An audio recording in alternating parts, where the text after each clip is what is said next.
4 days. That's what one general gave his design team to invent an entirely new office building, big enough for 40,000 people, before anyone had even settled on where to put it. They made the deadline. What came out of that weekend became 5 concentric rings and 5 outer walls, a shape picked purely because of an oddly shaped piece of land somebody had already chosen months earlier. Then the government swapped that land for a completely different site. Nobody bothered to redraw the building. It kept its 5 sides anyway, for a reason that had already stopped applying. Somewhere in the middle of it all, employees moved into finished offices while dynamite still went off 200 feet away, crossing wooden planks laid over open construction pits just to reach their desks.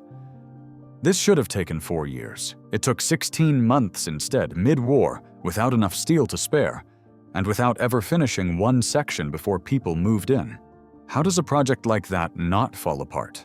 I used advanced AI to reconstruct this one from the Army Corps of Engineers' own construction records, wartime newspaper archives, and the Pentagon's official historical office.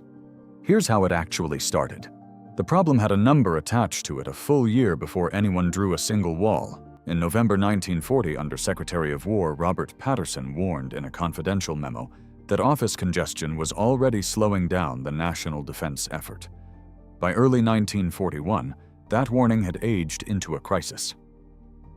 The War Department now employed roughly 24,000 people scattered across 17 separate buildings around Washington, D.C. And officials were expecting that number to pass 30,000 within the year. A brand new headquarters was already going up to help, one that would later become the State Department's permanent home, but planners knew before it even opened that it wouldn't be nearly big enough. Patterson's memo eventually landed on the desk of Brigadier General Breckin Somervell, the Army's chief of construction, a man who'd made his name pushing dozens of Works Progress Administration projects through in New York, and who had no patience left over for red tape. He didn't want another building. He wanted one building, big enough to hold everyone, permanently. He was about to get 4 days to design it. On Thursday, July 17, 1941, Somervell called in his design team, Lieutenant Colonel Hugh Casey, an engineer, and George Bergstrom, president of the American Institute of Architects. His instructions were blunt: design a fireproof, air-conditioned office building for 40,000 people and 10,000 cars. Have basic plans on his desk by Monday morning. That parking requirement alone would eventually demand 67 acres of surface lots, nearly as much ground as the building itself. How do you actually design a headquarters for 40,000 people over a single weekend?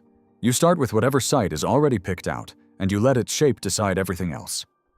The proposed land, an old experimental farm across the river from Washington, happened to be bordered by 5 roads, forming an irregular 5-sided plot.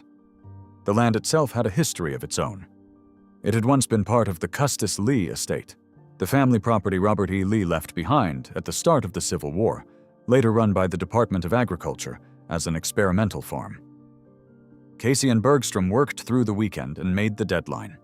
Their solution was 5 concentric pentagon-shaped rings connected by corridors radiating outward like spokes on a wheel, wrapped around a central courtyard. Roosevelt had his own idea about the design at first, reportedly favoring a windowless structure that would double as protection against a possible air raid. Engineers talked him out of it, arguing a building that size without windows would be almost impossible to ventilate or light.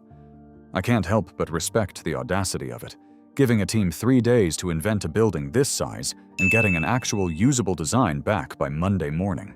On July 24th, Roosevelt approved the design at a cabinet meeting. Somervell had his building.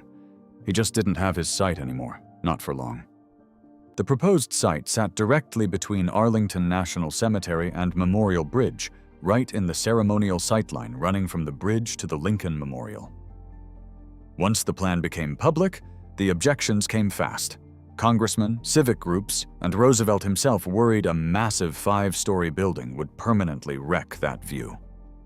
Newspaper editorials piled on too, warning that a building of that scale would loom over one of the country's most solemn pieces of ground. In late August, over Somervell's own strong objections, Roosevelt ordered the site moved about a mile downriver to a swampy, low-lying stretch called Hell's Bottom, near the old Washington Hoover Airport.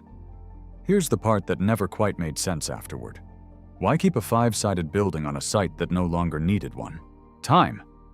There simply wasn't any left to redesign it. Bergstrom's team kept the same Pentagon layout, just made it perfectly symmetrical instead of irregular, since the new site didn't force any particular shape on them at all. If you ask me, that's the real punchline of the whole relocation story. The shape survived, but the reason for it didn't.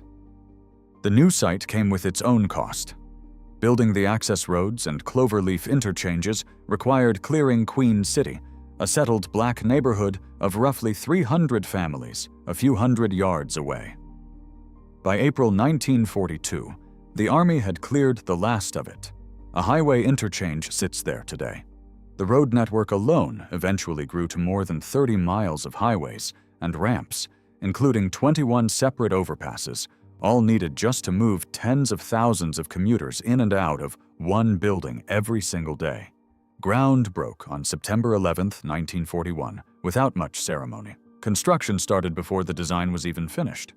There wasn't even a finished set of blueprints to break ground from, just enough drawings to start the first foundation trenches. Architects were sending out fresh drawings while pile drivers were already at work below them, moving, as one observer put it, barely one step ahead of the crews pouring concrete. Reinforced concrete wasn't a stylistic choice. Steel was needed for tanks, ships, and ammunition, so the design used concrete wherever it possibly could, cutting steel use by more than half compared to a conventional building of the same size. The building's exterior took a layer of Indiana limestone over that concrete frame, giving it a formal, finished look, despite being built almost entirely from war-rationed materials underneath. That decision shaped almost everything else. No steel to spare for elevator shafts meant the building relied on wide concrete ramps instead, connecting all 5 floors without a single elevator anywhere in the original design. Each of the 5 outer walls ran roughly 921 feet long, wrapped around a central courtyard of about 5 acres, all stacked across 4 above-ground floors, plus 2 more below street level.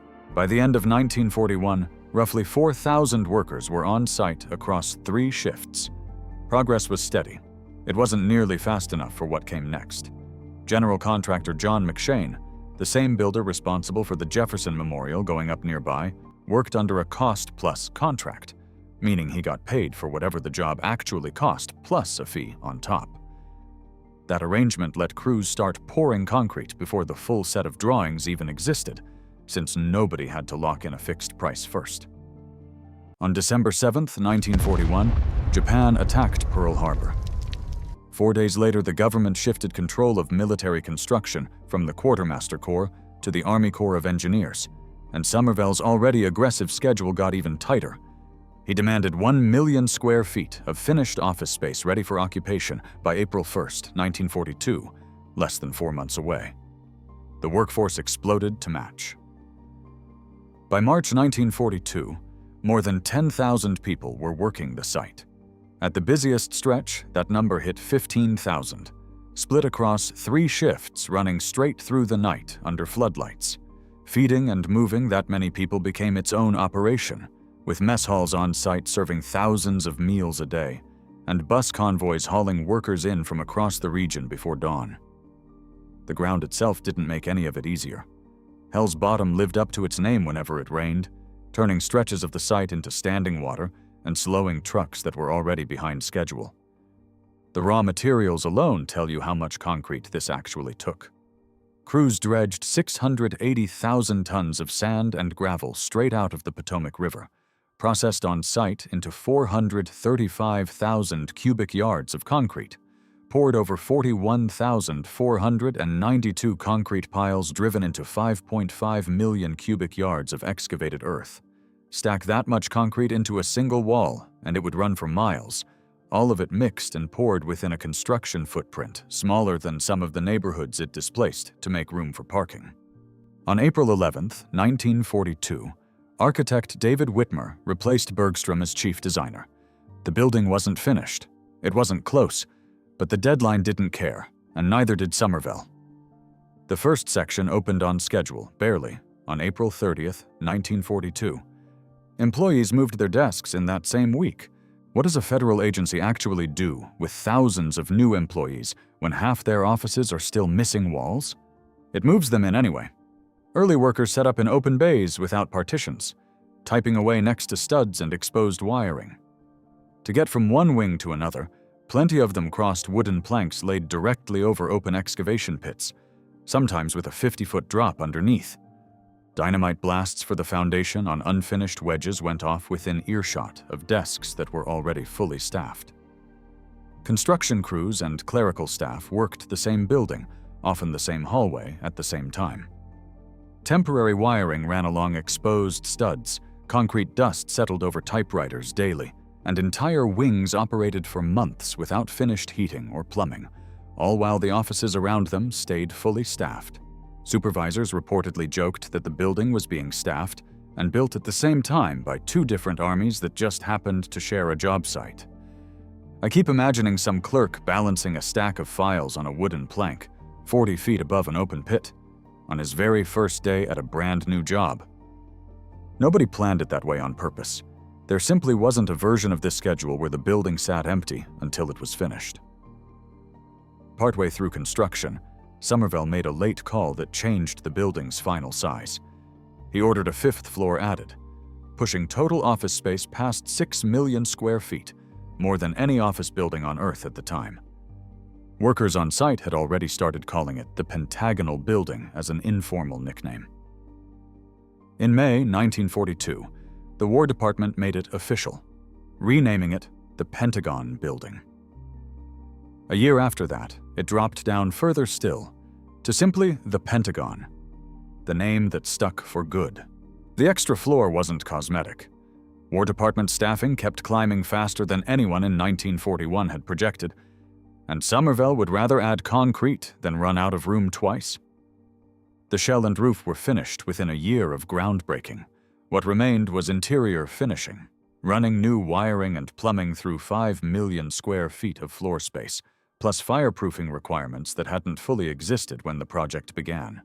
Construction wrapped on January 15, 1943, 16 months after that first shovel went into the ground. Estimates before the project began had put the timeline at up to 4 years, based on how long comparable federal buildings had historically taken to complete. $83 million later, the War Department finally had one building instead of 17. That figure was more than double the roughly $35 million in the original construction contract, most of the difference explained by the extra floor, and a design that kept expanding even as crews were already pouring concrete for the parts decided months earlier. Congress grumbled about the overrun, but by the time anyone could seriously object, the building was already too far along and too necessary to stop. Almost nobody involved at the time expected the Pentagon to last this long, let alone become a household name. It was framed at the time as a wartime necessity, a building the government would likely repurpose or empty out once the fighting stopped. That never happened. The United States didn't demobilize back down to its pre-war size, and the Pentagon simply kept being useful. I still think that bathroom episode is the strangest detail in the whole build. Under Virginia's segregation laws, the Army built 284 separate bathrooms, twice what the building actually needed. Right around the same time President Roosevelt's own executive order had already banned segregation in federal buildings, the signage meant to divide them by race never actually went up. At its wartime peak, more than 33,000 people worked inside the Pentagon at once. Today it's closer to 23,000, moving through 17.5 miles of corridors, laid out so that no 2 points in the entire building are supposedly more than a 7-minute walk apart. Pentagon staff eventually gave the building's 5-acre central courtyard its own dark nickname, Ground Zero, a Cold War-era joke about exactly where a Soviet missile would probably be aimed. In 1967, the same courtyard and the building's mall entrance became the site of a massive anti-war march, tens of thousands of protesters showing up at the building Somervell had rushed into existence 25 years earlier. Somervell got exactly what he asked for in 1941. One building, instead of 17, holding every War Department office the government could throw at it. Somervell went on to run the Army Service Forces for the rest of the war, still famous among his own staff for hating delays of any kind. Colonel Leslie Groves, who oversaw construction day to day, left the Pentagon in January 1943 to run an even bigger secret project, the Manhattan Project, building the atomic bomb. What the Pentagon project actually proved was that a building this size didn't need 4 years or a finished blueprint to get built. It needed a deadline nobody was allowed to miss, and a design team willing to keep pouring concrete under whatever drawings showed up that morning. It also proved that speed and permanence weren't opposites. A building rushed together to solve a temporary wartime problem ended up outlasting the war, the Cold War, and every renovation cycle since. Ground broke on September 11, 1941, 60 years to the day before the building would be struck in the September 11, 2001 attacks, a coincidence nobody could have planned for, and one the building has carried ever since. If you want to see just how fast this thing actually went up, look through the Army Corps of Engineers' own construction photographs from 1941 and 1942. Subscribe if you want more builds like this one, and tell me down in the comments which building I should take apart next.